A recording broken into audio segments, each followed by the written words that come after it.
We have to be careful about connecting with people who say they are doing the Lord's work but have a different agenda.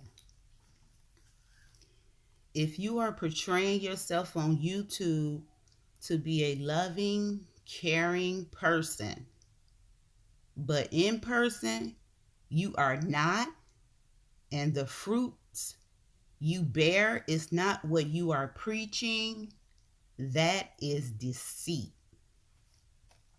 My name is Lamia, and I would like to expose Sister Sharon and the recent trip to Atlanta, motivating you to win and never give up, never quit. So I have been watching Sister Sharon some time now, since 2016. And though I never agree with everything she has to say, I definitely thought she was a woman of God. And when I saw her asking for donations and for people to come to help do her street ministry in Atlanta, I didn't even ask the Lord if it was okay to donate or go.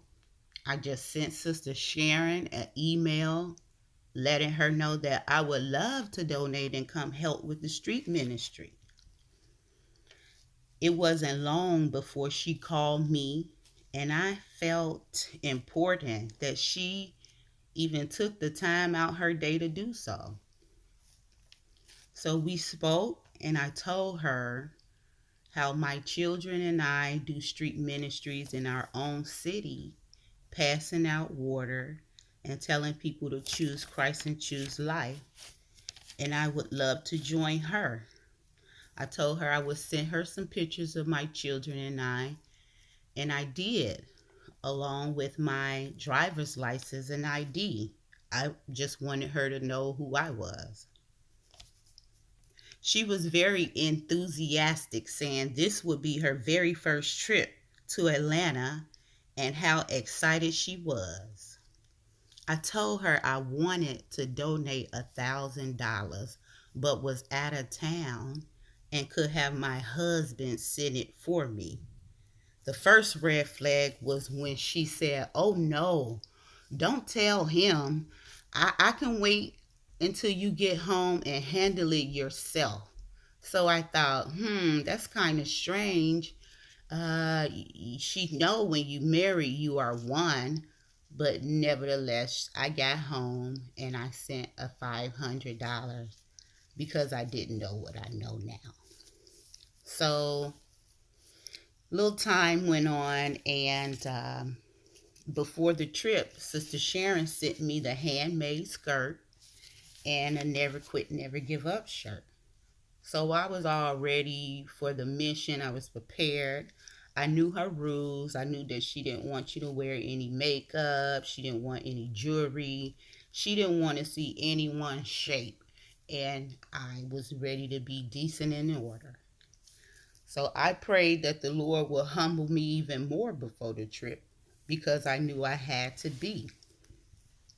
The first day I arrived, I had a chance to relax. So Sister Sharon uh, decided that the room she told everybody to go to, which was the Marriott Conference Center at Buckhead, was either it was too much money or it was not up to her standards. So she was out to 10:30 that night looking for a room. And she called me and let me know that she would be to pick me up 8 o'clock that morning. But it was more like 9:30. So that morning she called me and she said some other sisters was arriving, and they was downstairs. I went downstairs and I met Sister Sharon. She got out her truck and she said I will be riding with these ladies behind her. So we all introduced ourselves, and Sister Sharon said, "I don't know, you ladies. This is our first time meeting all of you." So it was our first time meeting her and her first time meeting us. So after that, we went to Chick-fil-A, and the ladies ordered their breakfast. I didn't order anything. I sat with Sister Sharon, and I told her how nice it was to get the chance to meet her, and I was happy to do the street ministry. The ladies continued to eat. But after Miss Sharon finished her food, she started saying, okay, hurry up, everybody hurry up. Because, some of y'all eat slow. And the ladies wasn't even finished with their meal before they rushed, and we was ready to go. So before we left, she tells me, we are going to Kroger's and get some fresh flowers. And I was thinking, to myself, do she want me to pay for this? So we went and we got some fresh flowers. We got some bananas, peaches, and apples. I had told her that I had my daughter's food card and would pay for the fruit. So she thanked me and told me how sweet I was. When we got up to the counter to pay for the fruit and the roses, she disappeared. She had to take a call or go to the car. I'm not sure, but she left. And so I just decided to go ahead and pay for the flowers. So when she came back, she thanked me and we proceeded to go over to our first stop, which was the food pantry. As soon as we pulled up, there was a man with a need. He asked, do they give food out here? And I said, yes. So he asked, what did he need to do to get some?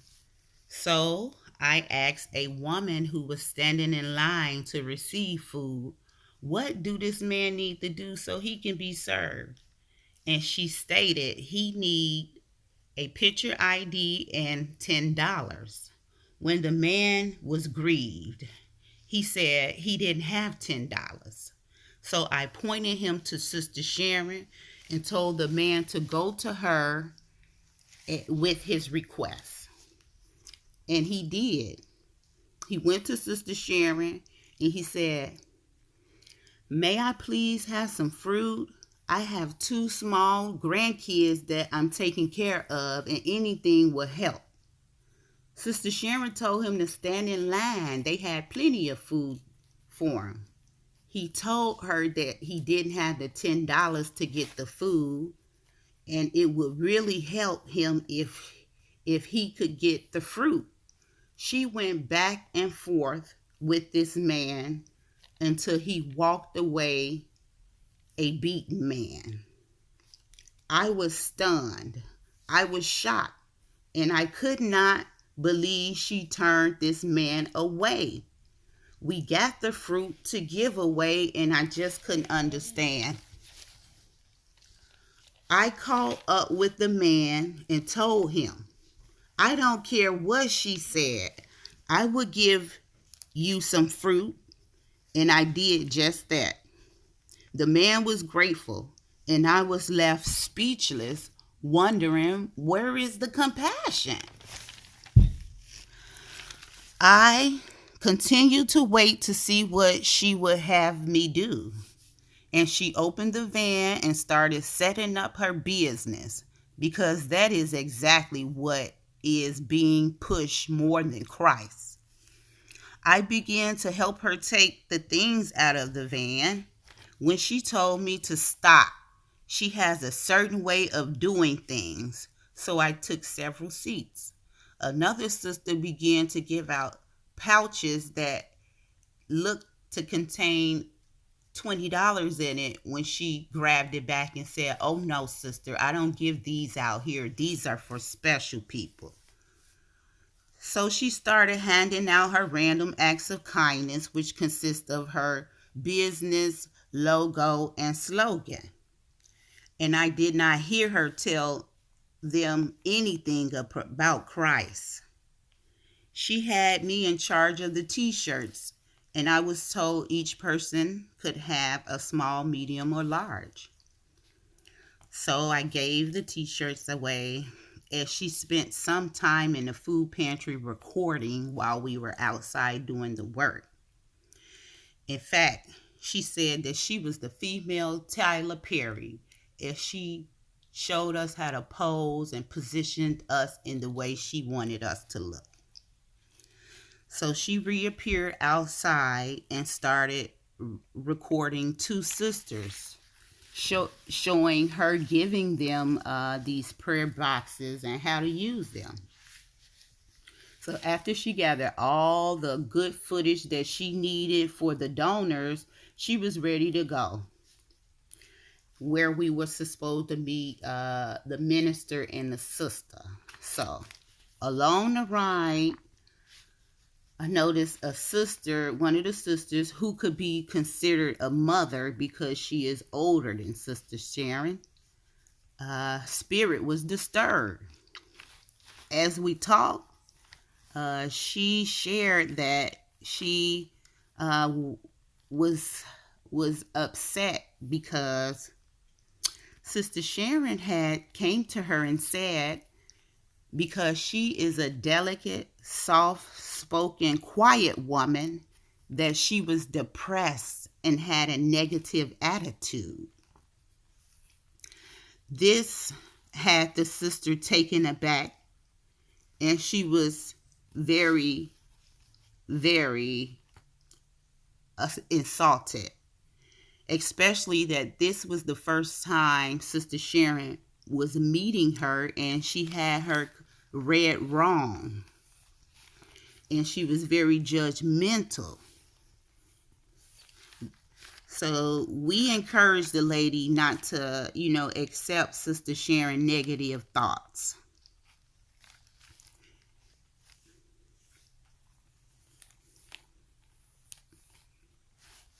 Later, the same sister, this older sister that is older than Sister Sharon said to her, "Oh, you are such a child." And the sister had to correct her and let her know, "Sister Sharon, I'm not a child. I'm actually older than you. And I have a son that's 38 years old." But Sister Sharon tried to clear it up and say, I was just trying to say we need to be childlike. So anyway, we arrived at Woodward Park, where the minister and the sister was patiently waiting for us to bring the fruit and everything else she had. She was an hour and a half late, and the people were already standing in line hungry. She had no regards for how late she was, and even after arriving late, she spent almost an hour taking pictures and videos before she wanted the people to eat. Everyone was complaining that it seemed like she didn't care about how hungry they were, but more about getting the right shot for her donors. So after she gotten all her recordings, the people got the sandwiches, and I was again in charge of the t-shirts she gave out. Her never give up, never quit wristbands, and all you heard was never give up, never quit every 5 seconds. Never give up, never quit. To the point, one of the sisters had to say, hey, we have to tell the people about Christ because this is the reason why we are here. And I could not agree more. Sister Sharon was so happy her business was being promoted. She got so excited and said, "I can't wait to move to Atlanta. I'm going to have a whole fleet of never give up, never quit vans, and we are going to take over the city." I continue to pass out the shirts when a man asked if he can have a bottle of water that he saw hanging out of the van. And I didn't hesitate to say sure when her son said, "We are not giving away water." I was appalled. I thought, well, isn't that the reason why we have it? So they began to come, so things began to come to an end, and we started packing up everything. And there was just one man standing around left. And he went to Sister Sharon and he said, "I know that you are giving out shirts for the people who is here, but my wife has cancer and I would like to know if I can have a shirt for her." When Miss Sharon didn't hesitate to say, "Sorry, if I gave a shirt out to everybody and their wife, I wouldn't have none." And my mouth dropped. This man had poured his heart out to her for a shirt only to be rejected. I was done. He begged her so hard. I wanted to take off my shirt and give it to him and raise the handmade skirt up and make it a dress. But I knew this would piss her off, and I was not trying to do that. We wrapped up our day, and the sister and I was with dropped me off and expressed that she will not return, that this day was her first and last, that she has no interest in coming back after how she was treated. And I definitely understood because my eyes was being open and I could not believe that she was not possessing any of the characteristics that she teach, the fruits of the spirit: love, joy, peace, patience, kindness, humbleness, self-control. That night she called me and told me another sister from New York will be arriving in the morning and that she will pick me up at 9. Of course, she was late again. She told me we was going to go to Kroger to get some more flowers, and I thought to myself, is she trying to get me to pay for the flowers? Well, I'm not so willing like I was the first day. So she arrived, and the other sisters, two of whom I was meeting for the first time. We introduced ourselves, and she said we was off to Tropical Smoothie to get breakfast. So the ladies got their drinks at the Tropical Smoothie, and we all sat down, and started conversation. Everyone except Sister Sharon sat together. So she chose to sit up high on a bar stool with her backs towards us while we all sat together. And one of the sisters said, "This doesn't feel like we're all on one accord. This don't feel like we all connected." But we laughed and we talked, but it wasn't long before our fellowship seemed to irritate Sister Sharon because she broke it up saying, okay, ladies, now focus. We got to get focused. It's time to go." There were several times that the ladies was conversating and she would come up and break it up and tell us to get focused. It was obvious she did not want anyone to get close to anyone if she was not the center. She said, "Oh, okay, ladies, we have to get some flowers, some fresh flowers." So someone suggested that they look up a wholesaler, and we headed there. Once we got inside, my plan was to engage in conversation with the other ladies to the point where I don't care who is paying for the flowers. And that's exactly what I did. So as soon as we walked in the flower shop, there stood a very unique flower. One of the sisters pointed it out. It was cotton, and I touched it. I picked it up. I observed it.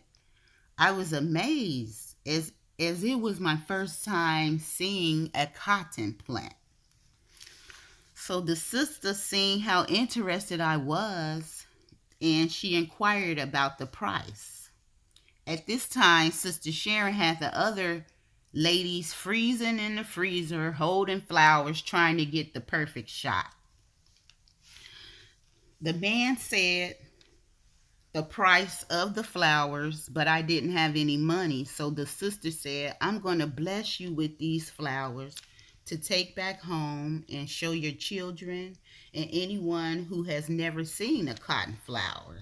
So I was all smiles. Sister Sharon and the ladies came out of the freezer with the flowers and they put them on the counter. And everyone stood there. When the man said, okay, now we need to go over here and pay. And everyone stalled. She looked at everyone as if we was going to hand over cash when she took the lonely walk to the cash register by herself. While she was paying, I made my way outside with one of the sisters. And I was adoring my cotton flowers when Sister Sharon bust out of the door saying, did you pay for that? And I just smiled while the other sister answered yes. She said, why do you have that? And I told her, so I can be a walking historian. She said, cotton is why people going to hell, and I did a teaching on that. She stated, these flowers cost a lot of money and we are running through it. But I noticed she picked the cheapest flowers, all carnations, and 1 dozen of roses when she paid for them. Not all roses as she did the previous day. She seemed irritated. Then she said, everybody need to pray now, with an upset voice. So we all formed a circle, holding hands. Sister Sharon and I on the left, and another sister and I holding hands on the right. Sister Sharon started praying, and we went around in a circle. All the ladies was praying, and I was speaking to my Father Yahweh, telling him that I feel nervous and I don't want to offend anyone because when I pray, I use his real name, Yeshua HaMashiach. And the Lord told me to pray how I normally would. So I felt confident, no longer nervous, scared, or intimidated. Finally, it was my time to pray, and I was the last one. I said, thank you, Father Yahweh, for protecting us as we do your work. Please, Lord, let us know that we can give all the random acts of kindness out, but if we don't have real compassion in our heart, it's all vanity. Lord, please give us compassion for the people. And I felt relieved. During the whole time of holding hands with Sister Sharon, there was no pulse activity. It was like 2 dead hands holding each other. When on the other side, me and the other sister had lots of activity.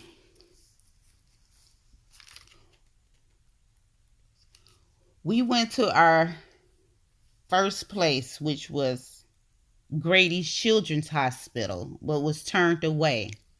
So we spent some time outside of the hospital before we was on our way to the next place to meet the minister and the sister again, like we did the previous day, except this was a new location. Sister Sharon arrived first and started getting things out of the van. The other sisters and I was walking towards her to help her when she started hollering at me in a very disrespectful manner, like I was her kid, saying, hurry up, get to the shirts. These people is waiting for their shirts. It's hot out here. So I automatically slowed down, took a deep breath, and moved at my own pace. I was offended, and it showed all over my face. Until one of the other sisters said, "Straighten up. You can't serve the people like this." And I agreed, and the joy returned back into me. Another sister pulled me aside and told me I was humble and not to let anyone kill my spirit. I was encouraged. We began to wrap up the location. We began to wrap up, and the ladies decided it was time to replenish. So Sister Sharon said, "Where do you want to go and eat?" And we all agreed to the old lady gang because it was very close to our location. So we proceeded to go, and we had a short wait and was seated. That's when Sister Sharon, she called and she said she's headed to the Mediterranean restaurant. She went to yesterday, and everybody felt the division. Felt like we were not part of the team. After we ate, we called Sister Sharon to see what was going on because some time had passed and we hadn't heard anything from her. And she tried to convince us to drive an hour and 4 minutes to where she was, but everyone had seen enough. So she called the minister to come out to show her around to another hot spot. And when he used his gas and his time to come help her, she was supposed to follow him, but made a wrong turn. And while he was trying to direct her back to him, she decided that she was done, and on to the mall she went, where she spent the donors' gift cards to pay for her expenses. In fact, she did not give any quality gifts away that the people could consume. She did not give not one gift card away to anyone, yet had a bag full at her beck and call for her personal needs. I was outdone I waited to see when she would give away the gift cards, and it never happened. I was feeling some kind of way, and it seemed like this lady was just a fraud. And it is no different. What I seen was no different than what she preached about the preachers taking the church folks' money and using it. There was no difference. She had a big bag full of gift cards that she used for her own personal self. After it was all said and done, Sister Sharon had disrespected and disregarded all of the ladies except for one, because she wasn't there from the beginning to witness this. Sister Sharon had no respect for the women, for none of the women, not even the woman that she paid arrangements to come down and help her. In fact, she disrespected her to the point that this sister saw her true colors and will never work with her again. The spirit was tested, and she did not possess the spirits of Yah like the other ladies who were all on one accord. She was rude and nasty. One sister was trying to order food when Sister Sharon jumped right in front of her and started talking to the cashier about what she needed. She had no idea how rude she was, and we all just looked at each other. One sister begged her to take her back to the room because her legs were swelling, and she called her a chicken and told her to lay in the back of the van and put her feet up. She needed to go see a storefront for her soap shop. Sister Sharon indeed had an agenda of her own. Yes, we came to do the work of the Lord, but she came to push her business and tried to find a storefront for her shop and a luxury apartment to live in as her and her son rode around looking down on neighborhoods that had Little Caesar Pizzeria in them, saying, "This is a ghetto neighborhood. We don't want to stay here." I guess you can have it like that when you are using the donor's money for your own personal needs. Another seasoned sister who has been doing ministry over 20 years in the US and overseas, she's been true to this. She said, "I'm going to call Sister Sharon and speak with her about some issues regarding time." When she did, the conversation took a bitter turn. Sister Sharon started yelling, hollering, and even cursed. She was not willing to listen to the sister, even though she approached her in love, and was constantly telling her, "Sister Sharon, I still want to work with you." But she was in psychosis at the time, walking back and forth in the parking lot, hollering, cursing, and making a ghetto scene with her car door open. She told this sister, "I guess you're the one they sent to come for me." When the sister tried to explain she was not the enemy, nevertheless, to say all she wanted to say fell on deaf ears. After the conversation, this sister was taken aback, as she had no idea she had so much pride and arrogance, but she learned that day. I had seen enough, and I felt bamboozled. The next day, I, along with another sister, went home. I got up in my hotel, folded that handmade skirt and that logo shirt, and left it right in the hotel. I no longer believed anything this woman was preaching, because she did not have any fruit. If she was supposed to be an apple tree, why is she producing sour grapes? The Lord made it clear, "Judge them by their fruit," and that's exactly what I did. I was so distraught about Sister Sharon not being the woman of God that she teach, to the point I made up a story. I told Sister Sharon I was in distress, and if she could send me $1,000. I just wanted my $500 back, because I saw how she used the donor's money for herself, and she did not give away not one gift card. All she gave away was her business logo and slogan, and it is such a great plan. She called me the devil and said she will send my $500 as soon as she got home. So I waited a day and I called, no answer. So I text her, "Have you made it home safely?"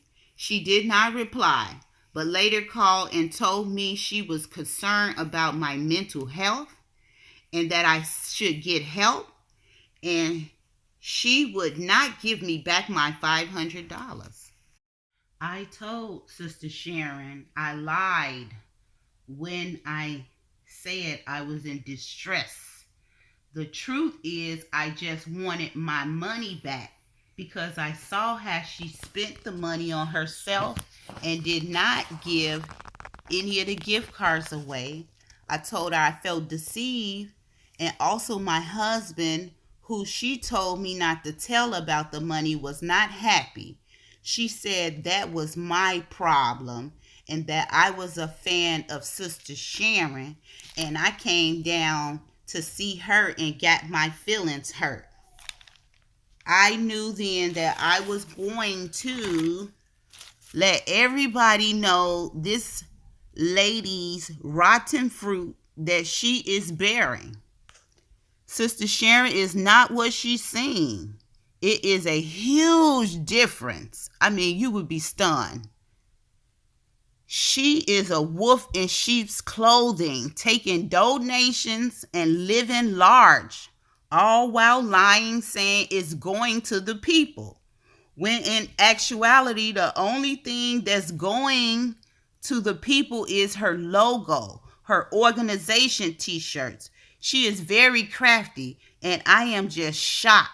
She lied and said she got rid of almost everything in Atlanta, and that was a lie. In fact, she had just as much things to ship back home as she shipped to the mission, proving she did not get rid of mostly everything, like she said. She lied when she said she could not post because of her hotel had bad internet, when the truth was she was distraught because the whole team was falling apart and was seeing her true colors. She spent most of her time shopping and looking for a luxury apartment and a place for her soap shop.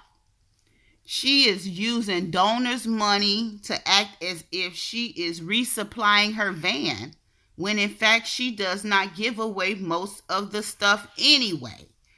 I have witnessed this. I have to say, I had no idea this woman was not any of what she preached.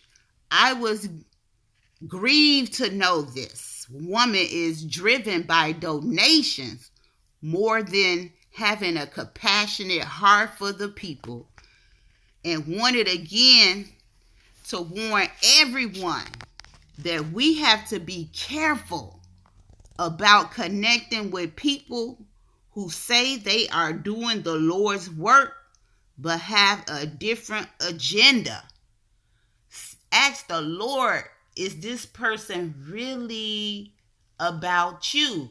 Because he said the wolves, they will deceive the very elect. And I'm just getting on here to let y'all know, Sister Sharon is not at all what she claimed to be. She is bearing false fruit, and I witnessed it firsthand.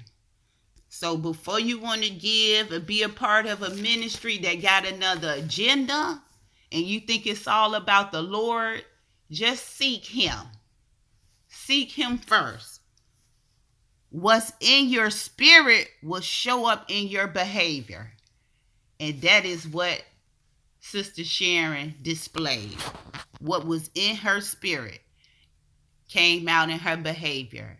No compassion and greed is what I witnessed firsthand.